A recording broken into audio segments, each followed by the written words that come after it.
So we're going to King's Row. Again, this is going to be Quake Fortress versus G2. And of course, last time we saw Quake Fortress potentially lining up with a whole bunch of Hanzos. Sort of par the course for this map at times, just sort of, you know, what people like going for. And oftentimes, hey, wins a free point. Not very often. I'd say the success rate is probably under 10%, but you know, if you can get a free point off RNG and you only lose maybe 10 seconds for trying it, why not? You're giving up so little to do it too, especially like on the first attackers. You know, you don't really have a time that you have to beat or anything along those lines. So it's fun to take the chance on occasion that you will. Yeah, I mean, if you knock out that Symmetra, it really opens up that first point for you. So, take a look here. G2 is they're using the strategy. They are boosting out the Symmetra using 3 Lucios. I love it. So definitely a page taken out of the IDD QD's book for G2. Looking at the rest of their roster, we got Taimu on the McCree, Unco on the Zenyatta, Numlocked on Lucio, Nox on the Symmetra, Skipjack on the Reinhardt, and soon on the Reaper. Yeah, so Taimu was on the Lucio just to do the speed burst before he bugged out of last game. That is making a ton more sense. And it looks like they're going to run the 6 Hanzo strat. Or at least 4. It's like Hex, you want now it's who's on Hanzo. No, not really. I can predict that Shadowburn is not going to be on Hanzo because he's too good of a Pharah, and I think Pharah on first point here is really good, but we'll see. We'll see what the switch-ups do. We'll do it as organically as possible. But, I mean, a very standard defense coming out. Skipjack, of course, a very good Reinhardt. I love seeing very good Reinhardt play, but for the most part, this looks like a Beta 1 composition minus Mercy, with Unco's going to be on Zenyatta instead.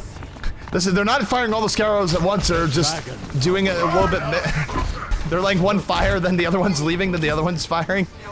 That's kind of interesting. Yeah, it's the next level strat. You kind of gotta bait out the It's almost old school archery strats, to be honest, but going back to the good old Middle Ages. But regardless, taking a look here as the offensive Quake Fortress comes out. I can't believe Shadowburn actually staying on Hanzo. I was totally wrong. It's the one person I knew wasn't going to stay on Hanzo actually stays on Hanzo. Cypher's going to play 76. Tariq is going to come in as Reinhardt, Forsaken on Lucio, Mofu. Cooler. Able to take out Toon at the aid of the Scatter. Oh, that's one quick pick for Quake Fortress. Now Quake Fortress able to be a little bit more aggressive. And let's take a look at Shadowburn. Shadowburn looking for these Hanzo picks. There is no way. Oh, that Scatter did so much damage. It didn't just hit the guy in the back. It hit the Reinhardt. It hit the Reaper. It actually did a lot of work. Taimu the Numlock, though, coming back. 2 kills for G2. Here comes Quake Fortress. 2 kills for them. Both teams suffering casualties here as things start out. And Nox actually with the Symmetra kill on Cooler. So right now, while it is a little bit of a brawl, it does look like G2 is holding firm for now. Definitely in G2's favor, too, to get that kill from Nox onto Cooler and on Shadowburn now, too. That's actually grants him full charge on the teleporter, and that's going to really stabilize the defense. So, Teleporter online. we do have the teleporter online now. We see some turrets coming out again from Nox, and G2 sort of stabilized here. Now it's up to Quake Fortress to find a way of making this work. Shadowburn does have Dragon Strike up. It can be used to really move things about. He does have the Reaper in his sights. Has to be a little bit careful, though. And the offensive Hanzo play is pretty interesting here, Hex. Yeah, I mean, I really do like his ultimate on this point. It's going to clear everyone out of the way, although they could probably try to transcend through it. Here it comes. Yep, the Dragon Strike is out. Here comes the G2 offense. They're trying to make this work. Mufu able to take out soon. Shark takes that out, and Quake Fortress now with 3 kills as they move forward. G2 defense trying to hold back here, but Symmetra one of the only people left, and honestly, off the Dragon Strike, Quake Fortress able to make some work. Yeah, completely clears out that left side room. If anyone were in there, it puts everyone in the spot that they can focus their damage on, and that really cleared out the point for them. Need something like Quake Fortress here. Quake Fortress grabs a point, and they're sticking with the Hanzo. Hey, if it ain't broke, don't fix it, right? Yep, Taimu now, though, is on the McCree. We're going to see some classic Taimu McCree action. Taimu, of course, one of the very best McCrees in the game. We've seen him do a whole lot of work in his tenure in IDD QD, and now he's bringing that McCree power to G2. Shadowburn taken out early on by McCree. It's still on the Hanzo, which is interesting too, but a lot of ultimates up for both sides. We might actually see a brawl in the streets. This is a very aggressive defense in the streets. We do see the Deadeye come out from Taimu. Taimu, I think, calling that shot. Sound Barrier came out for the defense as well. Only 1 kill so far, though, and soon actually goes down, diving in on Cooler. So Cooler and Shark, they're coming back. And now suddenly Quake Fortress turning the tables on G2, and G2 is going to have to concede a lot of the streets here, I feel like. Yeah, Soon went very deep in. It looked like he was trying to set something up. It never really came to fruition. Skipjack followed him in and came to his death, too. It was okay, though, because they pushed them so far back that by the time they respawn, they're ready to join their team for defense. But it did feed into some ultimates and a huge advantage on offensive ultimates, anyway. Well, the only thing I'll say there is that soon we might see a Death Blossom from soon, so to speak. He is going on the flank here. He does have his ultimate. He's looking to drop down, and I do think we're going to see G2 go in any moment, and off that we're going to see a Death Blossom. Transcends is out, though. It's going to make things a little bit awkward. Mufu able to take out Skipjack. Numlock goes down as well. Death Blossom goes down, but it does absolutely nothing, and now there's 3 defenders for the G2 side down. Taimu able to pick off at least 1 kill. Taimu still sort of staying alive and trying to fight and delay, but he's going to get taken out by Cypher. And really, the mechanics of Quake Fortress starting to shine through here. They've been winning a lot of their 1v1s, a lot of their skirmishes, and they're making some pretty good time in King's Row now. Yeah, and that's the coordination I was talking about, too. Soon was actually pretty smart. He waited for that Transcendence to wear off, but on the back of that Transcendence, they Sound Barrier, too, absolutely negating that Death Blossom. Yep, so you see Shadowborn looking for picks. Pretty smart, backs out when he knows he's not going to get it. Going in for it now, drops a Sonic Arrow, and now is going to probably just go up, look for a scatter, and hope for the best. Yeah, pretty good time going on in this cart, too, but they don't have the high ground. Soon looking to try to get something done. Skipjack could change this with one of the best ultimates in the game, Earthshatter. I'll take a look at that. Shadowburn able to take out Soon. That was beautiful. Got over the top of him, hit the headshot. Mufu now with the kill, but hang on. There's Taimu on the team. Taimu with 2 kills as McCree. I believe that was a Deadeye. It was, but he's going to go down in the end, so defense at least holding a little bit strong there. Quake Fortress getting stymied a bit. But I do like this Hanzo play coming up from Shadowburn. But oh, as I say that, he gets kicked in the face. Commentator's curse is real. Well, we do see an interesting switch up, though. We're going to have a defensive Widowmaker. That's Taimu coming up on that, trying to maybe deal with Shadowburn on this Hanzo. Some ultimates are up on both sides, but really going to be interesting to see what Taimu can get done on his Widow. Alrighty. So, taking a look here, we do see Taimu on the Widowmaker looking to make something happen. And Taimu, of course, he's really great on McCree, but he's good on hit scan in general. Has his Zenyatta in his sights, and what a snapshot! Takes out Cooler. I love it. That was great stuff from Taimu. And takes out the Cypher point blank. Taimu making this happen is going to go down the Forsaken, but oh man, that's the type of thing where if you're playing in a lower level pub, you might get accused of namebot, but Taimu is just that good. Both teams trading out kills here. Quake Fortress offense getting stalled a little bit, but hey, the payload is moving. We see Shadowburn still on it, and even though a lot of his team might be dead, he's hanging out here and acting as a big threat as Lucio desperately tries to move him off the payload. They use a ton of ultimates there defensively to try to push out and really wipe him up. I don't think they really got the value out of it that they could have used there. So now it's going to be a little bit down on ultimates as the offense has some up and ready to push in. Oh no, Shadowburn takes out Taimu. The Hanzo coming in stealthily from behind, and now as a result, take a look at Quake Fortress as they come forward. We do see the defensive sound barrier come out. G2 is rushing this down, but here comes the Dragon Strike. That's going to force people out. It's going to ruin some of their coordination, and it actually eats Unco outright. So Shadowburn doing some good carrying as Hanzo here. That being said, Numlocked and soon picking up 2 kills of their own. Here comes G2. Earth Shadow is down for G2. They're gonna mop up more of Quake Fortress. While Shadowburn is still alive, he's about the only one who actually remains, and finally he goes down as well. It's kind of okay though that this next push is really in a decent position because they can come in with Transcendence that Cooler has been saving. He didn't have to panic and use it to get out, and the only thing they have to avoid is a Death Blossom from soon, but it looks like G2 is gonna hold pretty far up here. Yeah, G2 holding more further up than you might expect, but it's making it work for them. Oh, and Taimu takes out Shadowburn. Taimu has, again, he's definitely one of the best widows in the game. He's enjoyed to watch, but with that early pick, G2 is putting themselves in a good position here. Quake Fortress does come back with 2 kills. Nox takes out Shark. Taimu gonna clean this up. Oh my goodness. Yeah, this is what this widow play is a joy to watch right now. So, Quake Fortress gonna have to regroup a little bit here. Shadowburn comes back into the fight a little bit late because he was one of the first to die, and yeah, Quake Fortress gonna have to regroup a little bit. They did pop Transcendence there, but on the back of that, you have Sound Barrier up, they have Earthshatter, they have High Noon, they could get some stuff out. Taimu again crunches Shadowburn before the fight even starts. That's just gonna stall them out. Shadowburn came off of snap Hanzo. reactions are just on point. That is the model where he's very, very comfortable with his muscle memory. He knows that he just doesn't move next to that. He sees someone just snaps, full faith in what he's doing, and he is just having a gem of a Widow game. But here comes Quake Fortress, speed boost is out. Sound Barrier gonna be coming down any moment, most likely. They're moving forward. Reaper leading the charge, and actually see Reinhardt come in off the flank. But Skipjack gonna go down as a result. Both teams down a player. Deadeye comes out, Mufu takes out Numlocked. Both teams losing players here, but Shadowburn took out Taimu. That's a big pick as Quake Fortress tries to make this work. Yeah, a lot of fights going on kind of individually around the map. For some reason, Kohler did not come in with his team. He was playing Zenyatta in the backline. Take a look at this. There's still 2 people pushing it for Quake Fortress, even though a lot of people died. Quake Fortress coming out a bit on top. They got more payload push here.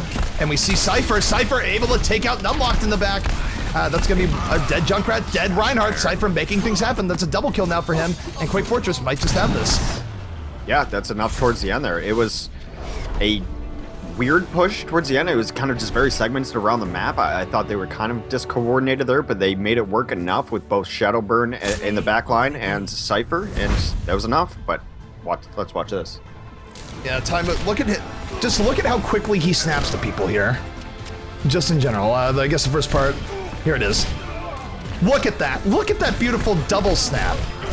Just incredible stuff from Taimu. That is the mark of someone who's just very, very comfortable with what he's doing. Yeah, he doesn't even have to think about it anymore. That's all muscle memory. He's trained his wrist to know exactly, oh, that's there. His brain processes it. I would say he's trained his arm. Like for a lot of players that run like lower sensitivity, it's not right. Like, yes, your wrist is involved, but it's more just your arm flies across your mouse pad, you know, goes 6 inches, grabs another one, goes another 6 inches, grabs another one. But just beautiful stuff from Taimu. So G2 bought themselves quite a bit of time. Not as much as I thought. I thought they'd bought closer to 9 minutes. Official time is 8:34.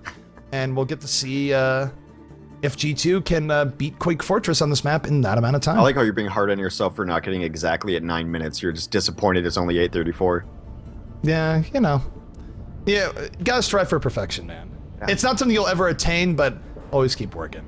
Something like that. Fair enough. All philosophical or something. Regardless, DVEX letting players know that time is indeed 8:34, and we are going to get to see the Quake Fortress defense now. Yeah, it looks like Taimu is found his home on Widowmaker. At the very least, they're going to start off with an offensive Widowmaker. Unless I'm proven completely wrong again. I thought everyone was coming off of Hanzo, you know, especially Shadowburn. I thought we'd see different play, and he stayed on Hanzo, so. The interesting thing here, looking at the defense coming out from G2, or sorry, defense coming out from Quake Fortress, is that Shadowburn is going to stay on the Hanzo. So, take a look at this here. We got Forsaken on the Lucio, Cypher on the Symmetra, Mufu on the McCree, Shadowburn again repping Hanzo, Shark on the Reinhardt, and Cooler on the Zenyatta. Yeah, some interesting play with the Hanzo. We've seen him enter, you know, in certain spots in the meta, popping in and out, and I think it's almost just player dependent on who they feel more comfortable with if you want to run certain heroes. And clearly Shadowburn's been working on his Hanzo game. He played really well, and it says I was actually surprised to see him switch to Genji, but I think that was more to try to steamroll into the last point to get 1 kill and then more kills, whereas Genji is more capable of that than perhaps and hang on a second. We have a little bit of a switch up here. Shadowburn was going to go Hanzo and decided at the last second, you know what? We're going to go Genji, but he's still one of the Shimada brothers. I was just talking about his switches from Hanzo to Genji. He did it again last point too. On offense, it looks like Soon is actually going to roll out at 76. Nox will play Lucio. Taimu staying on Widowmaker. Numlocked is going to run Junkrat. Unko on Zenyatta. And of course, Skipjack on Reinhardt. Yep, so we're going to take a look at Taimu here. Taimu, I mean, very entertaining Widowmaker play coming out in the last game, and we're going to see just where he brings it here. And he definitely sees the Genji. He's going to look for that Genji pick. He gets one shot, looks for the other, not able to kill him just yet, and that is the power of Symmetra. If Symmetra was not in this game, Shadowburn would have died to a one-shot from Widow based on his 150 HP. And look at that. Look at how aggressive Taimu's being here. He's actually first one in as Widow. Yeah, it was an interesting spot he took just to post up there too, and now he's kind of getting, trying to bully out. They're going to all come in through here very clumped up right now. Yep, this has been a pretty decent attack so far from G2, although no one has died yet. I like their positioning. I like the opportunities that Taimu has at least been giving himself here. And if they can get a pick off or two, this could work out very well. And they take out Shadowburn. There might be no bigger pick than that when going up against Quake Fortress. So, Taimu gets a second pick. And now, as a result, it's 2 down for Quake Fortress, and G2 starting to take control of this point. Yeah, they're just kind of racking up kill after kill here. I thought they were going to be a little bit in trouble there as they were all taking Symmetra damage from Cypher as they were going through that narrow alley. Did not come to a teleporter. The teleporter actually is up. Cypher is able to get that done. They might be able to reinforce this, but I think they might be better served to just give it up. Yeah, I mean, this is looking really good. Look at Taimu again with another pickoff. Man, I'm trying not to gush too much, but I love watching good Widow play, and Taimu, his consistency is great. But hey, take a look at G2 here. G2 is not giving this up just yet. Shadowburn coming in with 2 kills of his own, and he is giving a little bit of life to the Quake Fortress defense here. It looked like G2 was going to take this for free. They had a very impressive set, but G2 was able to rush back onto the point, and Taimu, though, comes back, takes out Shadowburn. So, again, taking out one of the key threats. Yeah, but G2... The teleporter I didn't see till late actually ended up saving them that point, and it was in part because he was able to charge it by clumping up through those alleys and getting all this Symmetra damage done. Here comes G2, they're going to activate the offensive Transcendence. Cooler, though, takes out soon before he's able to get on top. The Deadeye is coming down, Transcendence does not do anything against Deadeye. 2 people down for both teams, Taimu with another pick. Shadowburn coming in, though, the Dragon Blade is out, he is cleaning things out. 2 kills for Shadowburn. Oh my god, tries to kill Taimu but gets shot point blank in the face. Taimu, though, will finally go down. But, hey. We see that Quake Fortress is going to save the point. Yeah, I had it called the other direction pretty quickly. They're proving me wrong, and we're able to transcend onto that point and keep it alive for very long. Now they're in a pretty good defensive spot. The teleporter is down, has been fully used up. They're going to look to try to get one back up, but the skirmish is going to happen before that. Yeah, and this is a little bit, this has to be somewhat frustrating for G2 here, because G2, they were on track to make a very fast point one time, and Quake Fortress is able to just come back and really solidify their defense. Taimu does pick off Shadowburn. Both teams getting kills here. Cypher with the double kill. Unkin soon killing as well. Both teams down to effectively 3 players near the point here, but Mufu and Shark able to take out another 2. So as a result, Quake Fortress going to continue to be somewhat strong at the point. Numlock does have a tire up. He is Junkrat. He's spamming here. Reinhardt actually a little bit of trouble. Will go down after using Earth Shatter, so now offensive sound bearer up, the offensive respawns doing their work, and G2 going to start the payload on its way. But hey, Quake Fortress bought a lot of time there. Not sure about using an ultimate like Earth Shatter, which is so valuable there. I mean, unless he was going to try to go God mode, but they only needed a little bit of progress in the points to take it out. I think it might have been better saved for the future. Now he's going to be going into a team with 3 ultimates on him and no defensive ultimates up for themselves. So, hey, looks as here we see the G2 offense rolling forward. They do have 5 minutes. It certainly is enough time to win the map and then some. Quake Fortress going to have to hold for a bit longer here. We do see that Taimu, of course, as mentioned, is on McCree, but right now the defense not going too deep in, but Shadowburn taking Taimu out, and here comes the defense. Quake Fortress going in off that Taimu pick. They want to make this work, if at all possible, as they move in. Cypher takes out soon, Forsaken takes out Skipjack, and G2 going to get forced back here. Yeah, nice Transcendence, who keeps everyone nice and healthy. Shark goes a little far out, gets taken by Unko. Cypher avenges him immediately, though. I think they're going to pull back a little bit here. They've done all the work they want to do on the streets, and they're just going to kind of re-solidify their defense. Yeah, that was a good defensive push by Quake Fortress. They're buying themselves even more time. But again, look at the response here. G2 is getting back into it. And Taimu back up. And Taimu actually going for some flanking action here, if you take a look at him. Yeah, Taimu's sneaky. I mean, he gets has found the by Reaper in his sights, tries to take him out with Fan the Hammer, not quite able to do it. But hey, G2 making progress on the point. Here comes the defense, though. Cypher with the triple kill Death Blossom coming in over the top.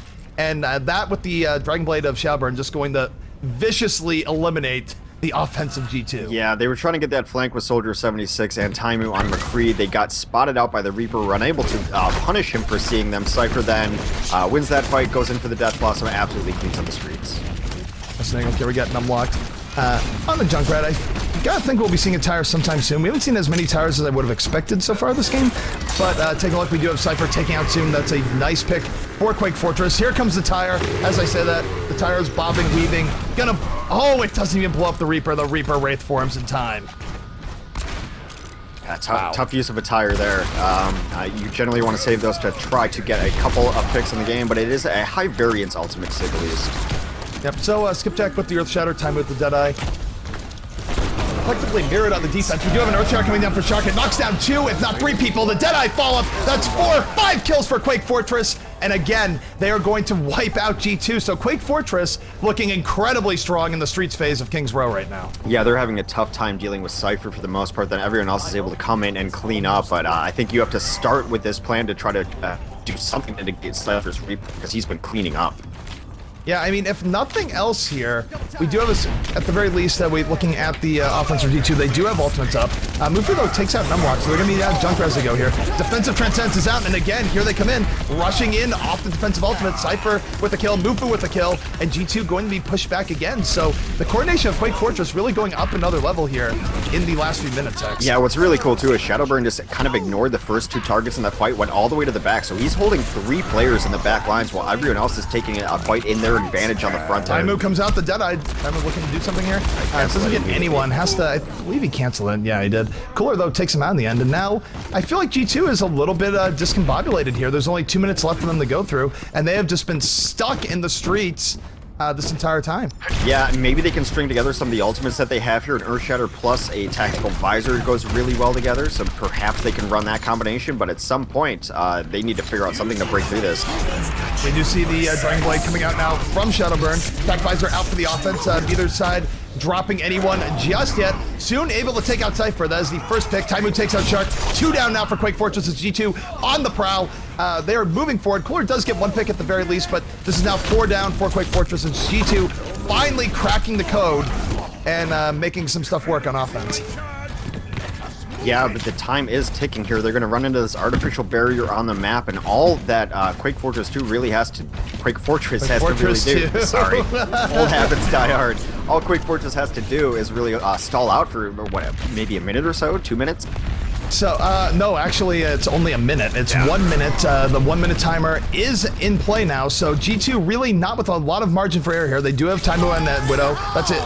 They do have the tower coming out, so this tower needs to kill some people, and then Taimu needs to chain down. So that's their best odds winning here. They can. Oh no, he wasted the tower again. That Wraith is going to. Oh, Cypher was looking to drop in, but tight. Oh, that's a great pick from Taimu. Taimu alone could potentially carry this. This is a great spot for Widow. Nothing is going to get on him. Oh no, he misses the shot on Farah, but soon picks up 2 kills. G2 is threatening. Quake Fortress is on the ropes. Reinhardt is down. Multiple people down for G2 right now. So, or Quake Fortress as G2 is pushing in. This is really, really good so far. Cypher comes in at the Death Blossom, trying to even out a little bit. Look at Cooler in the back. Cooler making things work. He takes out Taimu. We're gonna get on this cart. Oh my God, Shadowburn. There's a big fight on the cart. Cooler, oh my goodness. That was so close for G2. And they're saying GG. They don't think they're getting back in 5 seconds. That pick from Taimu, though, gave them the chance to do it, because what happened is they sent a tire after Cypher. They saw him up top with the Reaper. Cypher was able to Wraith form through it. He was going to end the game right there by coming in and dropping his Death Blossom. He got shot out of the sky before he was able to do it, and then it was an absolute bloodbath. Shadowburn switched to Farah, almost didn't get on the cart on time to stop it, was flying in the air around it. It was so close towards the end there. Yeah, so, really, really nice stuff coming from Quake Fortress to defend in the end, but man, did G2 make it close. That was one of the closest games I think we've seen stopwatch-wise in quite a while. Yeah, I mean, we saw Volskaya go down to the last 2 seconds the other day, but that's a control point. So one of the closest payload maps we've seen in a very long time. This was the great Earthshatter Deadeye combination coming out from Quake Fortress. And plays like this were happening all the time in the streets, and that's why Quake Fortress was able to take map number 1 over G2. Yeah, take it to the streets, the brawlers, street fighters. But we kind of thought that might be their style, but it did look like they were getting some coordination done too. I think it's been a couple weeks since this team has played together a while. Since the players from G2 have gone over to Quake Fortress, depending on whatever story you want to hear. I don't even care about any of that. But they've had time together, and it looks like their coordination and their cohesion is coming to bear. And when you put players of this high caliber skill together and they start working as a unit, it could be very scary. We thought they were going to do a lot better yesterday than they did, but I think they're definitely rising up.